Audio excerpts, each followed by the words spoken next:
You are now listening to Protecting Your Nest with board-certified family medicine and obesity medicine specialist Dr. Tony Hampton. For more, visit drtonyhampton.com.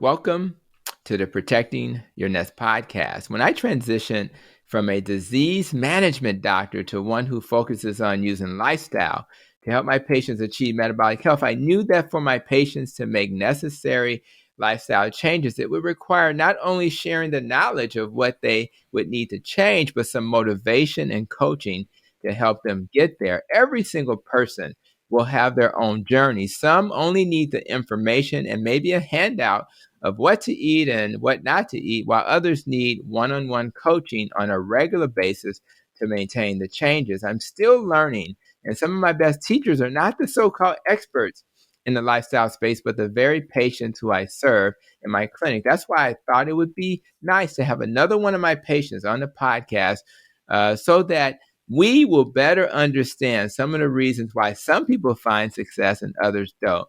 Today's guest is Otis Smith. Otis is an example of one of my patients who heard the message of healing with carb restriction and was able to run with it out the gate. I wanted him to come to the podcast so you can hear his story, and maybe, just maybe, his insights will inspire you in 2023 so you can have a similar success as you work on the lifestyle changes you hope to achieve. And with that, Otis, thank you for coming to my office. I'm actually at home. You're in my office, and I welcome you to the Protecting Your Nest podcast. Well, thank you for having me. I appreciate you, man. And I remember when I was looking at your labs, and I'll share some of that today. I was like, this guy gets it. And I really think it's nice to know that people can get it and make the changes they want to make. So let's start with some basic information about who you are. Tell my audience a little bit about your family dynamics and maybe the type of work you do. Well, my family dynamics is this. I have two brothers. My father was never there, but my mother was sickly. And at that time, I was a young man, and she kept talking about sugar. And I didn't know what old people and sugar was. She said, my sugar is high. And I'm trying to figure out, well, what are you talking about? Never heard of diabetes in my life or anything of that nature, but she had sugar. So I guess that was diabetes. But that was it. And she raised us. And I always said to myself, when I get married and have kids, I want them to be better than me. So I always looked at my mother as my inspiration. Yes. Because she really went to bat for us and made sure that we were taken care of. So as far as being sick, I have never been sick a day in my life. Wow. Until I got to be age 62. That is when the onset of diabetes took on. And the reason why is because I made a career change, and the career change was not a good one. I used to manage Home Depot, but I switched and became an over-the-road driver for a company, and my eating habits changed.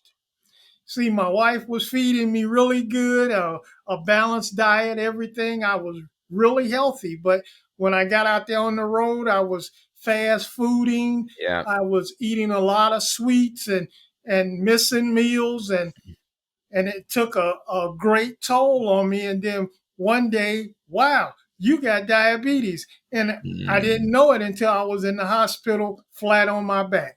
Wow. So my lifestyle change really messed it up.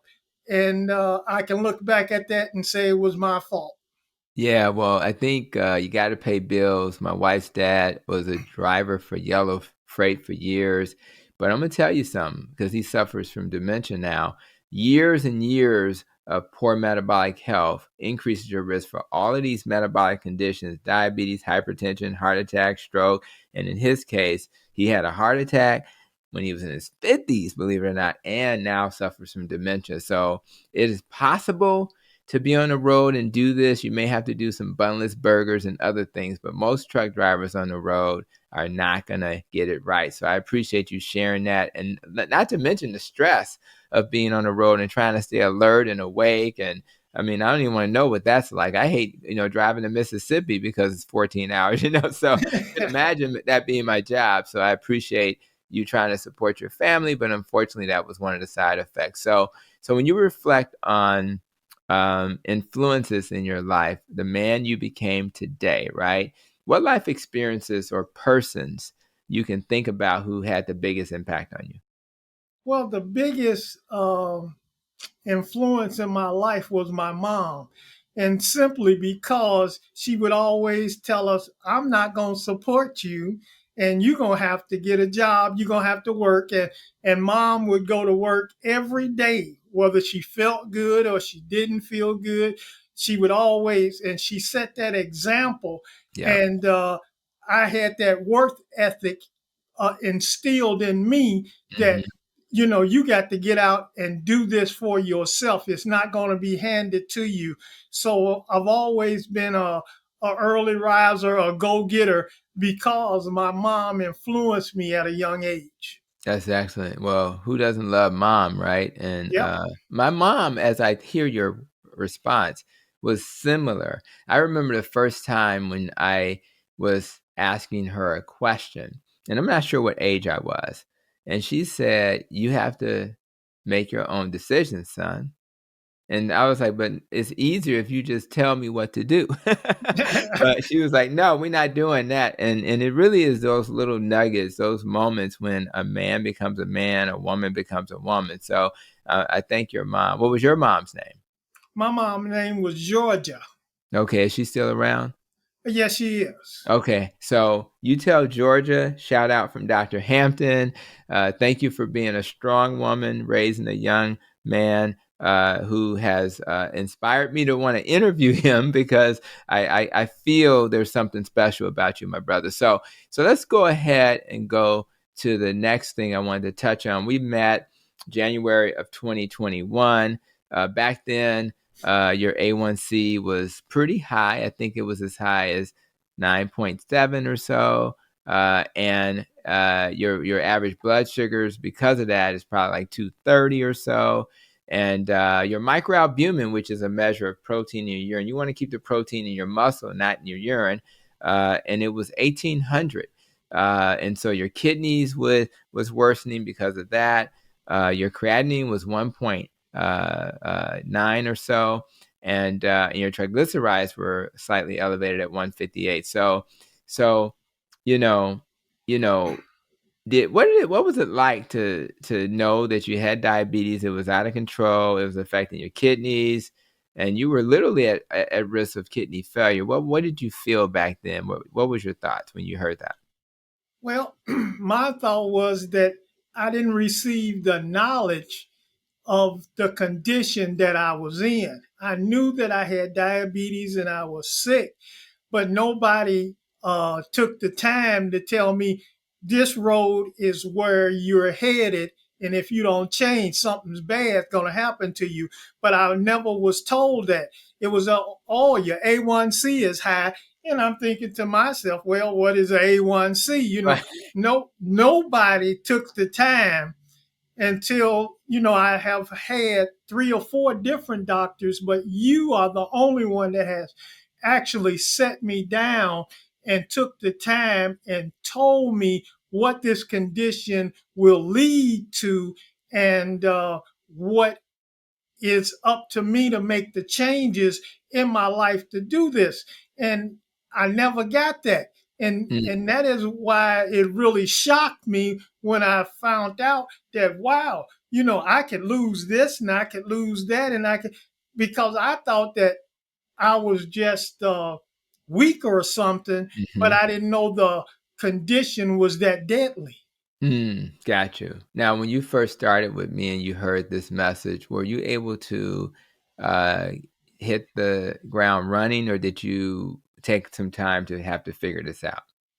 Oh, I had to figure it out. It wasn't about running. It was, I had to assess the risk But once I assessed what the risk was and my age and how I used to be, I said I can do this and make a life change. Yeah, I love that. Now, so you struggled initially, again, your A1C, I think in fact it was 8.7, then it went up a little bit after the first meeting to 9.7, and then the miracle started. That's You correct. you just did your thing. Now, this is what I want to share with the audience, if you don't mind your numbers, right? We already shared some. 1,800 for the microalbumin. Uh, as of the last one you did, it was 74. Now, just to be clear, audience, there are plenty of clinicians who do not believe you can improve your kidney function. I promise you that's true in conventional medicine. But his microalbumin, which is a warning sign that your kidneys are failing, went from 1,800 to 74 over the course of a year or so. So that's number one. Number two, your I think it was the triglycerides. They were as high as 161. The last time we checked, it was like 91. Of course, your A1C went from 9.7 down to 6.4, and it probably would be lower if not for one thing we'll talk about later, which was your C-peptide, and we'll talk about that in a minute. And then your creatinine is starting to creep down as well. So now one of the reasons why I wanted to bring you to this podcast is to get an understanding of who the heck you are. Why is it that Otis was able to do this? And I have a lot of success stories, but then I have people who struggle. So what is it, do you think, that was, other than the information we shared, what was it that allowed you to not just hear that information, but to make a turnaround that literally is changing your life? Well, what changed was when I got the information, and that's the key, because like I said before, I didn't receive any information. But once I got the information and it was good and sound, then I went home to my support system and I told them exactly what the information was and that this had to be done if they wanted their father and their husband Right, right. to to live a little longer. And everybody said, all right, we in this with you, and we're gonna do this. So whatever it takes, we're in it for the long run. And my support system has really kept me on the straight and narrow, and me being truthful and having the information to share with them as far as the labs, as far as the numbers. And that really perked everybody else up to get on the dad bandwagon to say, you can do this, and we're going to eat the same thing that you eat, and we're going to show you that you can do this. And that is what started me on this journey of recovery. I love that. One of my favorite acronyms is GRIN, GRIN. Dr. David Unwin is famous for making infographics where it'll have teaspoons of sugar for bread, teaspoons of sugar for a banana. We know a banana is 7 teaspoons of sugar, right? So, but the GRIN is for what are your goals? What's your why? And sometimes is I just want to be here for my family, as you're suggesting. Your family's like, listen, you're going to be here with us. The R is for, resources. The resources are not that handout I gave you. The resources are your family. Who's going to make you accountable? Who's gonna be that person to say, you know what, maybe you should find you a keto muffin instead of the one you're looking at. Incremental change is the I. Be comfortable with incremental change. And the N is for noticing the incremental change when it occurs so you can celebrate those moments. So I really appreciate you.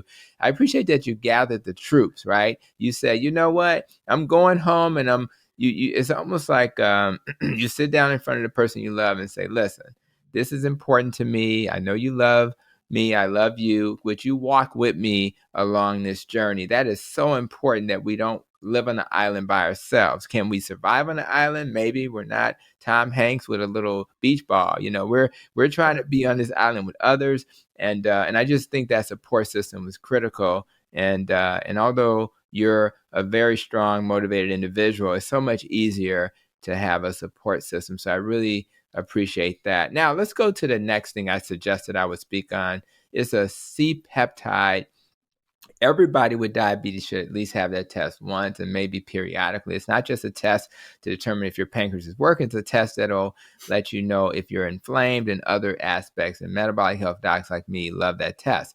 Now, your C-peptide was lower than desired. It was actually, unfortunately, looking like it may be in a diabetic type 1 range. We're going to repeat it.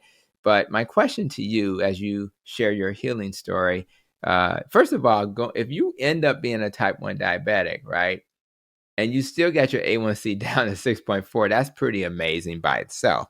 We're going to make some adjustments in meds so that you won't have hypoglycemia, low sugars. But the question is, how do you feel about the possibility that you may be a type 1, meaning you may not have to take a lot of insulin with this lifestyle change, but you may have to be on insulin for life? What emotions are evoked when you hear that? Well, now that was the shocker, because I'm thinking, I'm going to be able to get off of this insulin. And because I thought I was a type 2. But now to find out that I'm not a type 2, and it was a shock to say, wow, I'm going to have to be sticking this needle in me for the rest of my life. And that was a real shock, but I didn't want to quit just because, I got some news that I didn't like, because when you first said, I'm going to get you off of this insulin, I was gung ho. I was like, wow, this is going to be life changing. I don't have to stick myself.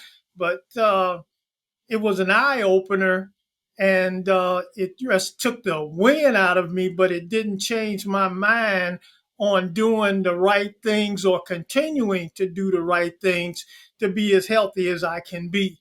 So I'm just going to have to learn to live with it. But am I happy? No, but Right. I will definitely have to live with it. And my wife and everybody else is saying that you can still make it. And I believe that even with the insulin, and I just thank God that I'm still here. Man, and I thank God. I'll be honest. Your energy when we had that conversation was very. In other words, you took it very well. But I know how you felt on the inside, not because I've experienced it, but my wife is a type 1 diabetic, and she's a pharmacist, so she was upset, sad, angry, all kinds of emotions when she realized, man, I got to take this stuff forever. But I do want you to understand that. You're regardless of the outcome, and the reason why I hesitate to say you're definitely a type 1, and you probably are, but you always like to see, let me give it 6 months, let me see what happens. There are some people whose islet cells can kind of revive themselves. There will be other things we'll be talking about in the future.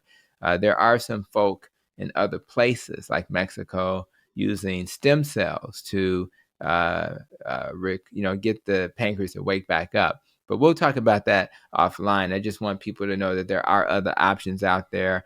But I just appreciate the fact that you're saying it is what it is, and I'm going to do, what I have to do to make this work. So, in terms of lifestyle changes, lifestyle changes are hard no matter who we are, no matter what age it is. My job as a doc is to share information, inspire change, and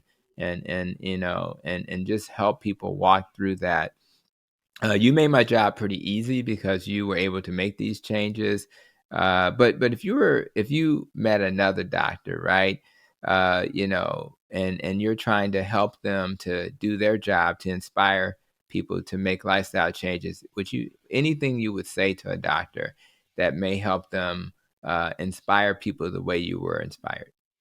Well, the only thing that I would say would be that you got to tell the people the truth about their condition. Mm-hmm. Don't try to sugarcoat it or make it sweet, but just tell them where that condition is going. And see, that is the thing. Even when I started, when I first saw you, it was like the condition was not stated as clearly because there hadn't been any tests run on me at that Mm-hmm. particular time. But after you told me what this condition would do, And that's why I would tell them you have to inform the patient. And information is really the key. And once you inform the patient, that's the decision is left up to them.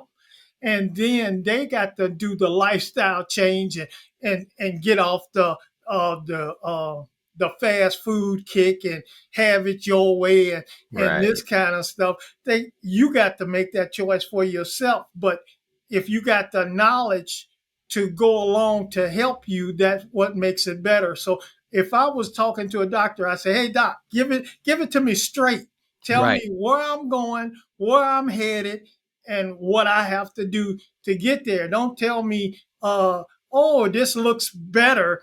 No, tell me the overall truth. And that's what you have been honest and truthful to me. And that has helped me to make that lifestyle change." And I appreciate that. And I think I'll add this and that the reason why my purpose on the planet is to teach this idea of metabolic health, which basically means that your blood pressure, your blood sugar, your triglycerides, your HDL, and your waist is in the normal range. The reason why I spread that message is because, first of all, that's the cause of most chronic diseases. And I call them so-called chronic diseases because most of them can be reversed.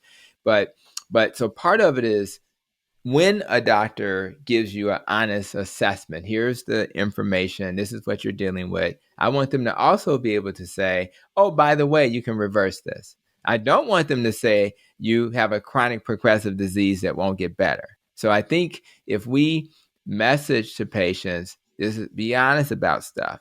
And then, and let me tell you, even beyond this topic, I have a video coming out this week or over the weekend on YouTube, and it's called "The 5 Regrets of the Dying." It was written by a hospice nurse, right? Mhm.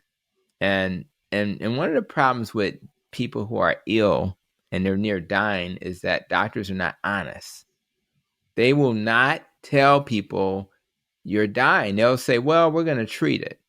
But what does treat it mean? Does treat it mean you're going to make me comfortable and delay the inevitable, or does treatment mean you're curing?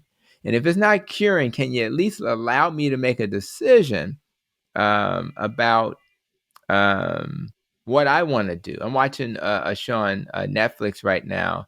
I think it's the New Amsterdam, I think, but it's kind of a medical thing, and they got this great doc who's on it, and he's going in trying to change the entire health system from a patient perspective. And one of the people in the first episode, without disclaimer, I'm telling a little bit about the story, but she was given a choice once she discovered she had a life-ending condition, because this doctor, and the choice was, you don't have to stay in this hospital. You can go and do whatever you want to do. And she may, even though her husband pushed back, she said, I want to go back home. And her home was another country. And it was a risk because she may not be able to come back, or may not be able to come back because of the visa issue. And the movie will kind of walk through that. But the point is, can we give her a choice so that she'll know that's the decision she can make? And so clinicians, if you're hearing my voice, refer people to palliative care, which is supportive care. Hospice is comfort care. That means you're going to live for 6 months or less. So people can then have a conversation about their goals of care. And that way it'll align with their vision and not the doctor's vision, which is all about treat, treat, treat. So I appreciate your perspective on that. So let's talk a little bit about, change and how hard it is to make changes. You know, what is it? What do you think? I mean, it sounds like your family's important to you, and that was some motivation for you to change. But when you dig deep inside your soul, what is it that really made you ready for change? Because I find as a doctor, some people are just not ready. Why do you think you were so ready to change? Well, the reason the change wasn't easy, but the truth hurts. And when I was sitting here in the office and you told me the truth, and that just cut inside of me. I I just couldn't explain it any other way. Hmm. There was nothing I could do to hear those words. And I have never heard those words before. And I've been diabetic for years, but nobody has brought it to me in that aspect of the truth about this is the road that you are heading down, and the numbers don't lie. And I said, wow, because when I first came, it was the same way as you stated. The A1C went up because I Right. wasn't taking it seriously. That's right. But then when you told me the truth, the seriousness of what I had hit me like a ton of bricks. And Mm. I said, in order for me to survive, this is what I'm going to have to do. And I just can't, on my own, cut my family short. And my family is what is important to me. But the truth is what really cut me in order to make that decision that this is what I have to do and I have to change. And I said, whatever it takes, that's what I'm going to do because of the truth. The Yeah. truth, like they say, it sets you free. No, the truth really shocked me because I'm thinking that I'm all right, but I was worse than I thought I was. And that is what changed me and made me go and made it easy to do that lifestyle change. And I appreciate that. And I had to grow as a person and as a clinician because when you learn the healing potential of these lifestyle changes, you do have to be careful not to get preachy. You do have to be careful not to be so disappointed that people see your emotion. I had to learn that people are not always ready when you're ready. People may struggle for various reasons. How about if you had gone home and the family that should support you looked at you like you were, talking crazy? Like, no, we first of all, we're not doing that. Secondly, that keto stuff's gonna kill you. Thirdly, so if you had to deal with those things, it would have been harder. So I had to give people grace, and there's a part of me that's want to, coach, encourage, and then there's a part of me that has to slow down. So I just, again, appreciate you were ready. And again, it went from, I started the conversation saying it was 9.7. It was actually 8.7, went up to 9.7. Then you had your lifestyle recovery. So I really appreciate that. Let's talk a little bit about, we know you're restricting carbs and we know it's working. It's wonder. Are you doing any other lifestyle changes? Were you sleeping okay before this? Were you stressed before this? Do you move your body? What other things are you doing to be healthy? Well, all the lifestyle changes besides the diet is the exercise. I used to be a couch potato, but now I'm a regimen on exercise every day. I walk, I run, I do aerobics just to stay active. I read more on the subjects of the diabetes so that I'm more informed.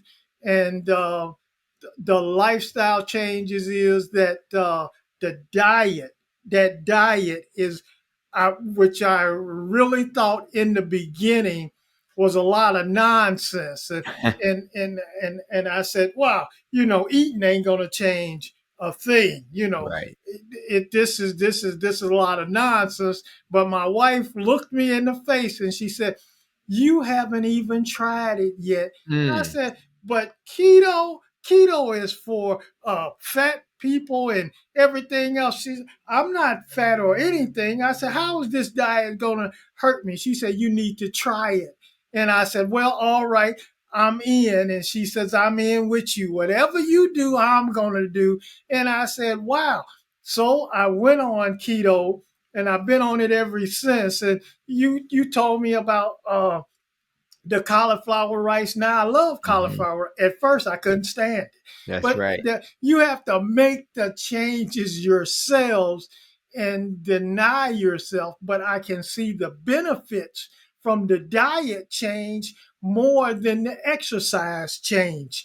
And it was the diet that got me to the point that I am now. So I tell everybody that diet works as far as being a lifestyle change. much. That's all good. I'm glad you're in the clinic, so we got a little background noise to reflect the blood pressure monitor. So it's very appropriate. You know, it sounds like your wife is very aligned with this. Thank God for how long you been together? 52 years. That's man, I'm 54 years old. That's way too long. And what's her name again? Bianca. Oh, that's a beautiful name. You tell Bianca that Dr. Hampton, I'm going to kiss her. I don't care if you with me when I do it. I'm going to kiss her when I see her and thank her for walking with you. I know for me, having a wife by my side to walk with me, to encourage me, to make me think about because they slow us down. They make us pause and think about what we're doing before we do it. My wife did something really funny. We had to take the car in. It was a very expensive, it was just a service with these expensive cars. You know, they are what they are. And she was like, you need to ask them for a discount. And I'm thinking, okay, I'll ask for a discount. Lo and behold, man, it was like 20% off. Yeah. Man, our wives are just wonderful, man. They're here to walk with us and support us. And so you tell her I'm going to get that kiss on her cheek the next time I see her. So, now let me ask you this. You have kids, right? That's correct. And what's their ages approximately? Oh, geez. I hate to do that to you. Well, from 45 to 32. That's a nice thing. So I want to also do a shout out to them. What's their names? All right, there's Danielle is the oldest. Erica is the second oldest. And then there's Sean, Crystal, and Jason.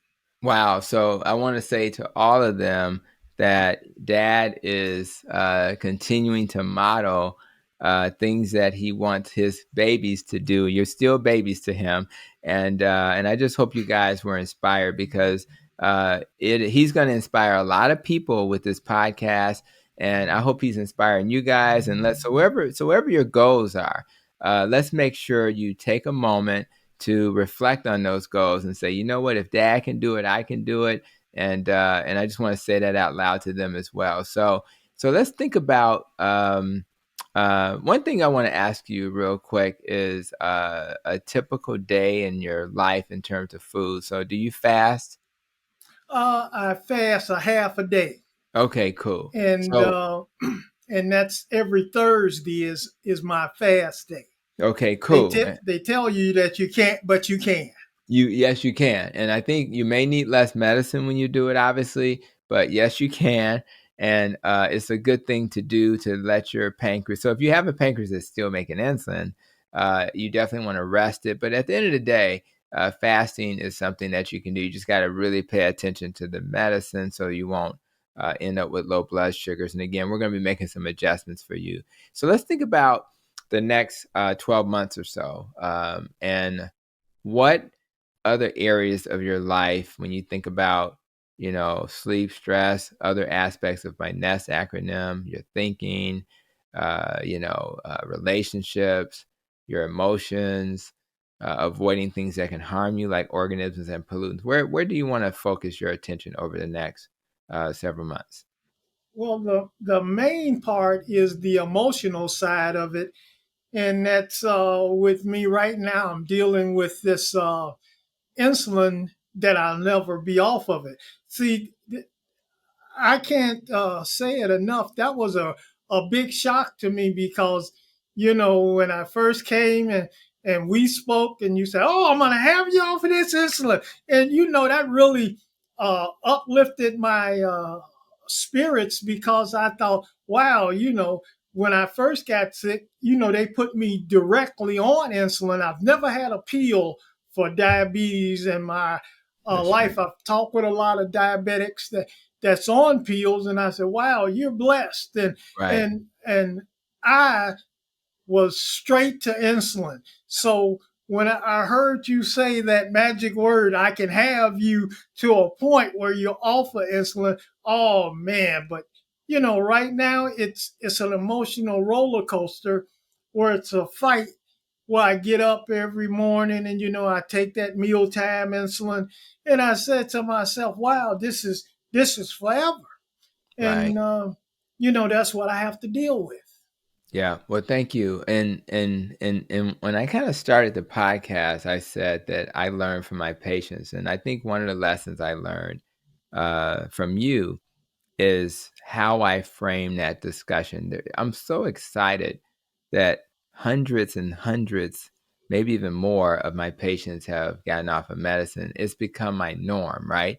But I also have to be careful that I frame that conversation the right way. And I may have to start by saying, we're going to do a C-peptide, and if it's showing you're making insulin, we can get you off medicine. And if I start off that way, that'll kind of blunt some of that overexcitement, because there are a small percentage of people who may be a type 1. So we're going to give your pancreas plenty of time to heal, if it will heal. But again, the other good news is that when we connect again, I'll share some other possibilities that may be possible for you, and it may end up in that. So in the meantime, do some research on stem cell treatment for diabetes. That's where we're going to go next. So I'm so happy that you joined me, and I am inspired by you, and I appreciate you. And so you tell your family, your wife, the kids,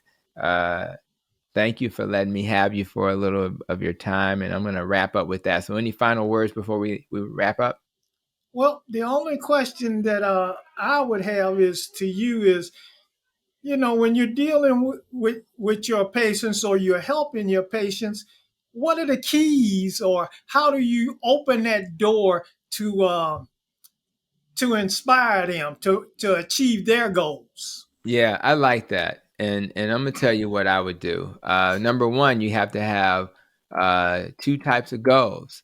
You have to have short-term goals and long-term goals. So it's a great question. So the long-term goals are the goals that you dream about. Like, I want to be able to, if I'm a young person, maybe I want to be a doctor one day. So you want to have long-term goals that you got to work towards. What's going to inspire and motivate you? I want to see millions of people achieve metabolic health. So thank you for that part. The short-term goals are, I call them confidence builders. Short-term goals are goals that it may be, I'm going to record a podcast today like we're doing now. It may be I'm going to read something, or maybe I'm going to take a small bill and pay it off quickly. That's a short-term goal. So the goal is have long-term, short-term, have the short-term goals to build your confidence so you'll stay on track. Long-term goals to be inspired. And then you want to have goals that are not just health. You want to have financial goals. And you want to have goals related to things you want. It may be a house or a car. And then you want to have personal development goals. So I tell my kids and the people I serve, if you pay your bills and you don't have a lot of debt, you may have a healthier marriage. Maybe you can get 52 years out of Right. your marriage. You want to make sure you have things that you want, write them down, and have some major things you're achieving, because the bigger the goal, the bigger you'll be thinking about. And then personal development. Have a master's in nutrition, because I had to personally develop myself. You're learning about keto. You're personally developing yourself. I'm a leader within my health system.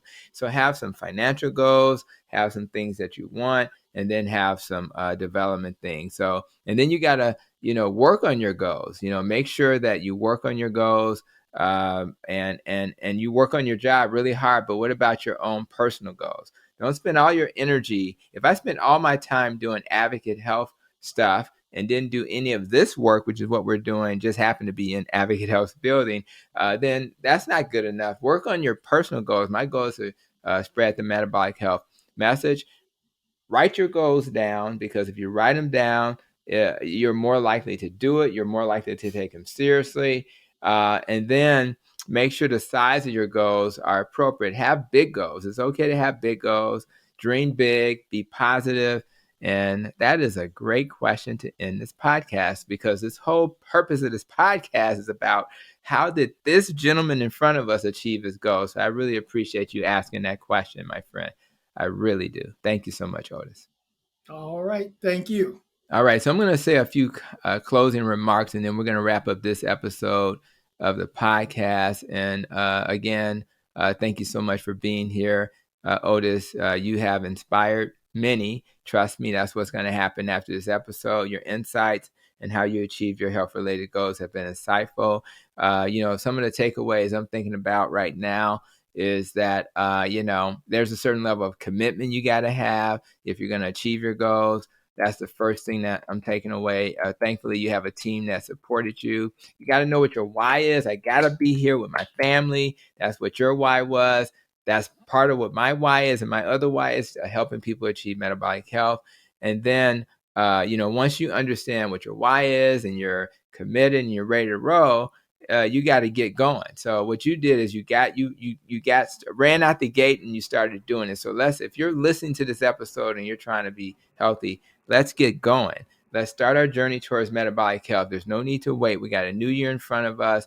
And I really appreciate all of you guys who are joining us. So make sure to like and subscribe and enjoy future episodes. And until the next episode of the Protecting Your Nest podcast, continue to be safe, be well, and continue to protect your nest. You've been listening to Protecting Your Nest with Dr. Tony Hampton. For more, visit drtonyhampton.com.